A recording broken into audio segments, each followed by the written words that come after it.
Okay, guys, this is my sweet friend Paola Brown, and she is normally like my homeopathy friend. And we talk about that and a million other things every time we chit chat. But also, she told me about something called colostrum that I wasn't really very familiar with at all. And maybe you guys aren't either. So I wanted to ask her some more questions about that. So, Paola, how did you first hear about colostrum and how did it help you? Yeah, so colostrum came to me during what I would say was a very dark time in my life. I was very, very sick with autoimmune diseases. I had many autoimmune diseases. I took a lot of antibiotics for UTIs after I got married, which just destroyed my gut, destroyed my immune system, really got it confused. And what really intrigued me about colostrum was that it seemed to kind of like work on your immune system very directly from everything I've read. And so I ordered some. I was living in Virginia at the time, and I was able to find some, like, you know, hard to find uh, raw milk in the area. And the farmer that I was working with had frozen colostrum on the menu of options. So I didn't know how to do it. So what I did is I would just order like two like half pints, and they were just in little plastic bottles that were frozen. I would keep one in the freezer, put one in the fridge, and I would gulp like a couple gulps a day. And I was like, oh, there we go. What it And tastes like, then Paola? it didn't taste gross at all. It tasted really good, Like milk? not like milk, like sticky, creamy, milk family, milk-esque, but Okay. not like milk. And keep in mind that at the time I was very intolerant to a lot of foods, including milk. And Oh, my autoimmune would react to it. And I did not have a reaction to it too much. I did notice a little bit of a reaction, but not too much. But I didn't really sense any difference, any pro and con, but I just kind of like, I know what I'd read it from so many sources that colostrum was good for you. Then I moved to Texas and I wanted to continue the colostrum, and I really couldn't find any local to me. And then I found another colostrum that was dried. Just where the moisture just it's still whole food, it's still all there that it was removed. And then I used that, and I actually did see. I think because I was able to take a lot more, and because of how they prepare the colostrum with getting, because my colostrum from my farmer came from one cow, and this one like mixed the colostrum with a whole herd of cows. And so you're getting an increase in like antibodies that you're getting exposed to. That's what the colostrum has. You're getting a lot more. It's like you have 20 mamas instead of just one. You know what I mean? And so anyways, that's kind of how I found it. And I've been using it. I've been taking it for going on 6 years soon, wow. almost And five so years. let's tell people real quick though what colostrum is. I should have said that at Oh first. yeah.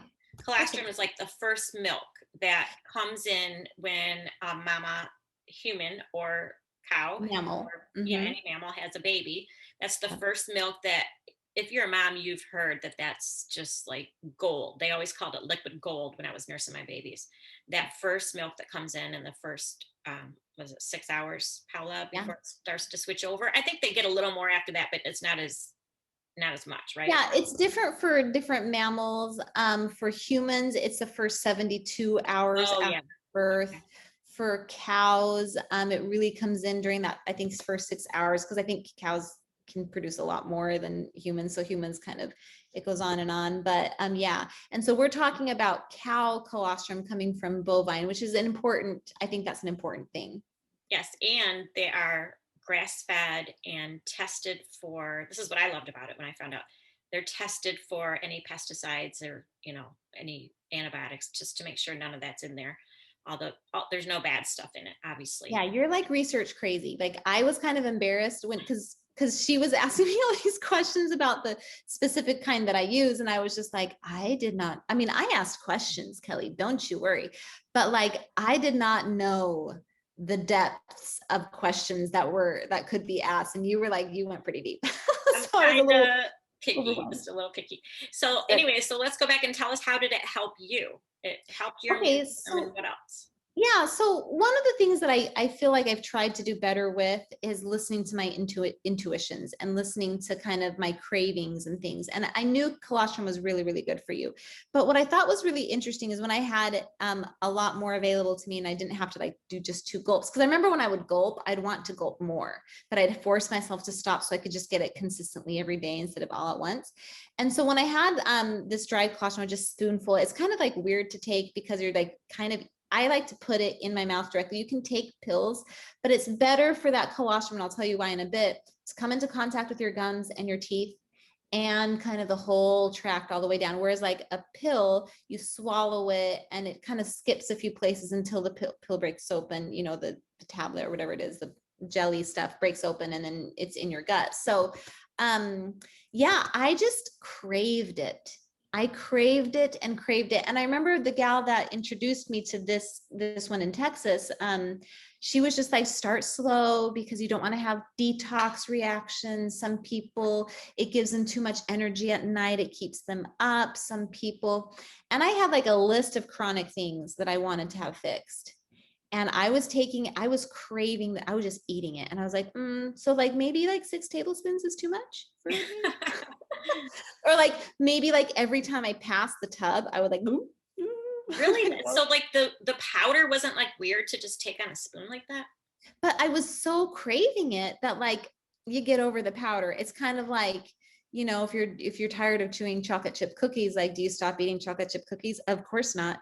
So I mean, I just really craved this stuff. And I remember thinking like, I'm going to feed this craving because this is really good stuff. It's a whole food. It's not like you can overdose on a food. You know, I mean, you can have too much of anything that's good, you know, but I wasn't having too much of it. I just kept eating it and I kept at it for months and But you months. can also, there's plenty of other ways you can take it, like in smoothies, or you can sprinkle it on Yes. other foods Yes. You can put it in your or smoothies. your You can, coffee, right? yep, put it in your coffee. Blend it in with a little hand I've blender. even done like a mouthwash rinse because I have a friend that when she takes a colostrum at night, like it kind of wakes her up too much and she can't sleep well.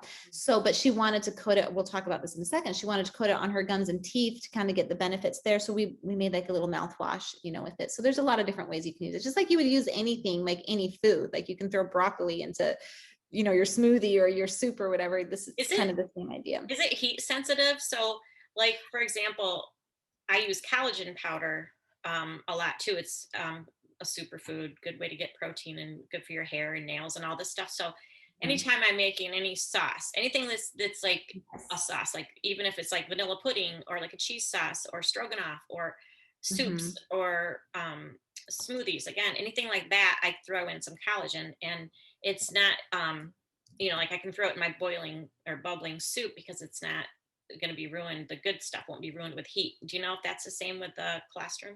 Yeah, I don't know exactly the details. I know I've asked this question before and I know I've gotten an official answer, and it is very stable in hotter environments like in your coffee and your soup, you know. Okay. Good.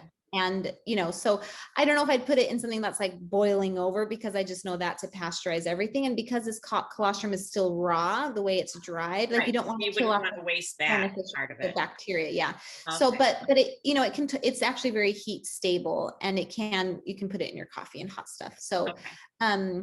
so kind of going back, so I was just eating and eating this colostrum side, you know, kind of parallel to that, but I wasn't connecting the two. I had like multiple cavities in my teeth. And I hate the dentist. Like, I don't know about you, but I do not like going. It's always, I used to have like no cavities when I was young. Then all my autoimmune and gut issues happened from all those antibiotics. And it's like every 6 months I had a new cavity, and there's the dentist like drilling and like getting rid of the cavity. And I just hate it. And the nerve pain. And it's just like, you're numb and you feel like you're drooling and you're not, but maybe you are, and you're like chewing your side of your cheek off because it's all numb. It's just like, oh, I hate the whole experience. Yeah. And so I was like hiding from the dentist legitimately. Like it was the first time I just didn't go for my 6-month checkup. I just skipped it and kept eating the colostrum. So at one point, I think it was a full year later, because if you think about cavities, there's no blood flow to it. So it's not something that can just get better as quickly as like a cut finger can, you know, but cavities, there's a specific bacteria that is really like one of the most prominent cavity causing bacteria that are associated with cavities. Anyways, so I just avoided it. And then I was like, I need to go because probably I had no pain. I had no symptoms, but I'm like, probably there's some like cavity festering in there that I'm going to die from, or, have to get, what's it called? Dentures. Yeah. So I was just like, okay, I'll go. So I went and they did the x-ray and they're like, you have no cavities. And I was like, yes, I do. Pull up the records. And they pulled it up. The previous, actually it was at two different dentists. So I had my old dentist send the records. I'm like, there was cavities. And he looked and, he was just like, oh yeah, I can see that. It must have just been shadowing. Oh, right. And I'm like, that dentist is going to drill for it. Like it was a biological dentist even that I had gone to, but I found someone more local that was like, okay with my crazy. So I was just like, okay, this is crazy. This is great. And so, so that was kind of my first success. I had insomnia. I had all these others like overarching chronic things that I didn't notice the colostrum helping, but it helped my cavities. That was the only thing I had changed. And I had eaten it consistently and a lot of it every day. So then I was just like, whatever, I'm just going to keep doing what's good for me. I don't love supplements, but I remember to take this dang colostrum because it's so delicious. And so like, this was an easy supplement to incorporate, So then I continued taking it. And at one point, like shortly after the cavities got better, I was like, I wonder if I can digest, because colostrum, what it does is it heals and seals the gut lining with that leaky gut. Right. And what's really interesting, so many people need that. Yes. So many people need that. And what's really interesting about cow colostrum, I actually took some notes here. I'm going to tell you specifically cow colostrum is so helpful because cow colostrum in particular is considered a universal donor for all mammals. So like, obviously it's best for humans to have colostrum from their human mother and, baby goats from their moms, like all in their own kind, but cows are special, which by the way, Kelly, they're one of my most favorite animals. They are my favorite animal because they're just so sweet. We have a cow named Belladonna and they're just so sweet and wonderful and temperamental and hilarious. But to add to that, like wonderful, holy cow, awesome cow, right? They donate their antibodies and all those benefits to any mammal, and it's not species specific. And it's actually up to 100, the statistic is 100 to 1,000 times more potent than our own mother's colostrum. So every mammal on Earth can benefit from bovine colostrum and their antibodies can be passed to us. So I think that's really special about it. So then when my cavities healed, I was like, okay, maybe I can have gluten again. So then I decided, bringing up chocolate chip cookies again, I was like, well, if I'm going to have gluten, because I was like, I have the celiac gene, tested positive for, and I had all the symptoms. And I was like, well, if I'm going to eat gluten, let it be chocolate chips. So I got flour from France that was sprouted, like einkorn French flour. Is very expensive. I did the sourdough type chocolate chip cookies, baked them.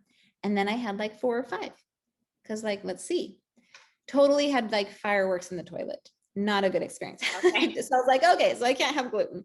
Well, I was just going to say, I don't think that if you have the celiac gene, you're not supposed to do it. Yeah, you're not supposed to. This is true. And I wouldn't recommend taking any of the gluten, but I just wanted to know, then I would just be aware. Right. Yeah. So then I just continue eating the colostrum, whatever, it's fine, and then we moved to Europe about a year later. And in Europe, on our first day there, we're living in Budapest, and they have like their country, GMOs are illegal, really great stuff. It was really great living there. And that's why I'm on a diet right now to lose some of that weight. So pastries are not illegal there. Yes, no, they're not. And like we ate like fantastic bread from like a sourdough bakery out there. Anyways, I go to this restaurant and like the English barrier, a little bit of a problem. And I was like, do you have gluten-free, glutenmentes? That's how you say it in Hungarian. And I wanted gnocchi, and I knew that was made from potatoes. So a lot of times that can be gluten-free. So I was like, is this gnocchi gluten-free? And the waiter's like, oh yeah. And I was like, oh, great. So I ordered the gnocchi and I'm eating it. And I'm like, this is a little too good to be true. So, but I ate it and I'm like, it's fine. I'm going to trust this guy. And I went to bed and I was like, I'll know if there was gluten in it based on how my tummy does tonight. Everything was fine. And I was like, cool, that was gluten-free. So then I go back to the restaurant the next day because we're in a hotel. Our stuff hadn't arrived yet. And so I go back to the restaurant, I'm like, new waiter, and I'm like, hey girl, can I have the gluten mentish gnocchi again? And she's like, you can have the gnocchi, but it's not gluten mentish. And I was like, yes, it is. Yesterday the guy said it was. She's like, well, that was a mistake. It's not. It's gluten. And I Oh, was like, juicy. what? And I had a Good to know, because even if bowl. you're not supposed to have it, if you Right. accidentally get some. So again, European wheat. This time it wasn't like soaked sourdough type thing, but it was Yep. European wheat, which my first test also was for the French stuff. Yep. And I couldn't believe it. So then like that first year, I started to experiment a little bit. We went to Ireland and I'm sorry, Kelly. I was like, you know what? I'm going to live a little. So I started eating a little bit of the, like on certain occasions, I had no reactions, nothing, What? nothing. Oh, And so Paola. then when we got back to let me just summarize this and saying, don't do this if you're celiac. Okay. I'm not recommending this, but by the end of my trip, my experience living there for 3 years, I was eating 100%, like no, but we were buying bread at the sourdough bakery that was like it was like Weston A. Price approved type bread, like really good food. We were having raw milk, like everything was fine. And I was just like a champ. So now that I'm back in the United States, I won't eat gluten. I Yeah. will be gluten-free because that freaks me out. Yeah. But yeah, it was a great 3 years. And the only thing I can attribute it to is my colostrum. Wow, that is so exciting. It is. I do homeopathy. I've been using homeopathy for a long time, but it really never moved the needle on cavities and I never really treated those things. I had so many other, like my insomnia was so pressing and homeopathy helped me with my insomnia. It did help me with that, but I just never had a chance to like focus on these digestive issues. Cause what? I'm just going to be gluten-free. I just would rather sleep. Yeah. So what about in other people? Similar benefits like dental health, gut health, digestion stuff. Any other benefits that you know of Well, for other people? yeah, my friend Rose, who's the one that introduced me to this colostrum in particular, she was really, really sick. She was really sick. And I remember I was friends with her while she was very sick. And I remember at one point, like even me and my friends did like a prayer fast for this friend of mine because she was so sick. And I remember thinking in my mind, like, because she was an older lady, a grandma, like I was at the time in my early 30s. And I was just thinking like, yeah, this is not good for someone at her age to be this sick. And she started the colostrum and it was like, and she had tried so many things in the time that I've known her, so many things. She tried homeopathy. She tried different types of homeopathy. She tried supplements and she would react poorly to all of it.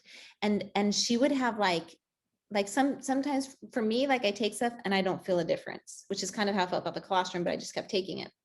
With her, she reacts poorly. She has like, she'll tremble or like weird things. And she did the colostrum and it was just like rebirth. Her brain fog went away, her chronic fatigue went away, her fibromyalgia like improved. Like not the colostrum treats these things, and so what's cool about colostrum, like it reminds me a little bit about homeopathic medicine. If you guys follow Kelly on her homeopathy journey, it homeopathy educates the immune system, and that's exactly what colostrum does. If your immune system is overactive, homeopathy can downregulate it. If it's underactive, it can upregulate it and empower it. Colostrum does the same thing. You can never take too much colostrum and like boost your immune system too much. If it's overactive, it settles it down. If it's underactive, it boosts it up. So it's intelligent like that. It's discriminatory, whereas generally supplements are not. Right. Another thing that I think is so cool about this colostrum that we use is like I said, they bring the colostrum from many cows and intentionally mix it so that you have a really good variety of antibodies that are donated to you. What I thought was so cool about this in the cavity situation is they don't guarantee all the antibodies available in the world, but they do guarantee a set of them. And I don't remember all of them that they guarantee, but I know they guarantee the antibody for the bacteria that is commonly associated to cavities. I have so many of my readers who struggle with dental issues. So I think Yeah. this is going to really appeal to them. Yeah. I had one more thing I wanted to say about the taste. So when I tried it first, the kids were so funny. They're like, "Where's that vanilla stuff?" Like they kept wanting to, put a scoop in their smoothies, or I can't Mhm. remember what else we used it in. I may have just because it had that vanilla flavor, I may have even In put it between dinner. in different thing, just a different, like if I was baking something or whatever. Oh, hot cocoa. That was the other thing. I put it in hot cocoa and it's like you were adding, vanilla to it. And the kids loved it. And then I found out that there's not any vanilla in there. There's no flavors at all. It's just colostrum. I was shocked that it's just got that flavor. Yeah. And I think you or somebody told me that it may not Rose. always taste the same because it's a real Yes. food. That's right. Okay, so we have a milk cow. She's actually being babysat by a friend because we just moved back from Budapest, and so we're resetting. We moved properties, and we're setting up our little homestead. But anyways, like when you have a cow, you know that like the springtime milk is one flavor, and the fall winter milk when they're eating more dry forage is a different flavor. It's both good, but definitely the springtime is better. Every batch of colostrum that I get, like it tastes differently. And typically manufacturers are going to want to like make the flavor uniform, do things to the flavor so that it's consistent and it tastes the same for the end user. Well, they don't. They said, sorry, we're just going to remove the moisture, mix it with everybody's, and you just it's so just to me that was a really tangible sign of authenticity, having my own cow and knowing you know Right. that it does change and it It's should real change. food. Yes. Yeah.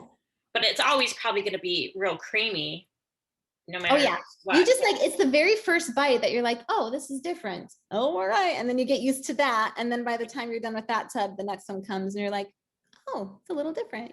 So Yeah. Awesome. Well, that was all my questions. Thank you so much, Paola. I am excited to try this with someone in my family who I think who could benefit from a few of the different things that I've heard that might be good. It might be helpful for not, I'm sure it's not going to be like a cure all healer or anything, but I know a lot of people have had that kind of experience. So well, what I like about colostrum, it's kind of like a gateway thing. Like if they're not ready to change their diet, if they're not going to start eating clean or healthy, if they're not going to start using homeopathic medicines, like this is such a really good first step that is really packs a lot of power. And there's a lot of research like on the PubMed website about the benefits of colostrum. You have to be very careful. There are types of colostrum out there where they'll like fractionate this, remove the fat, and they say it's better. I don't like that. Like I like it how nature made it, trust that process. And so, yeah, I think it's a really good thing just kind of for everybody in the family. Some people really don't like the powder, just very small. So then just buy the pills if that's what you got to do. yeah. But we love it. And give it a chance. Like, don't just try it once and like, oh, I kind of inhaled it. Like, learn how to eat it off the spoon and give it a chance, because for me, it was like fantastic. So, Well, another thing, just one more thing, is that I look at it as like we talked about before, it's just one more tool in my mom toolbox. Real food is one, homeopathy is one, essential oils for some people. I do some things with essential oils, but not a lot. And so colostrum is just one more thing. And some people take, supplements, and we take some like probiotics and K2 and stuff. So it's just one more thing to help in healing I people, think and so. just to help people feel better with whatever they might be struggling with. Yeah, and I feel so lucky to have this resource because it really does matter where it comes from.